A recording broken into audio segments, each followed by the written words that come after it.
சந்தோஷமாக்கி இன்னும் கண்ணாத்தே இந்த உலகத்தையே பார்க்க போடு. எப்படா இந்த உலகத்தை பார்ப்போன்னு ரொம்ப ரொம்ப ஆசையா இருக்கேன். ஆனா நேத்ரான்னு கேட்டு அவங்க நீ வேண்டான்னு சொல்லிட்டாங்க. அவங்களுக்கு என்னை பிடிக்கல. அம்மா அப்பான்னு ஒரு கேள்வி கேட்குறேன் கொல்லாடிங்க. அப்பான்னு ஒரு கேள்வி கேட்குறீங்க கொல்லாடி.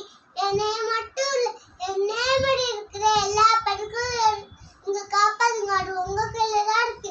பெண்குழந்தை இல்லாத உலகம் தண்ணி இல்லாத உலகம் அப்படி பெண்குழந்தையில காப்பாது உங்க எதிர்காலம் நல்லா இருக்கும். இப்ப நான் யாருன்னு கண்டுபிடிச்சிட்டீங்களா? நான் எங்க அம்மா இருக்கிற பெண் குழந்தை. அனைவருக்கும் நன்றி.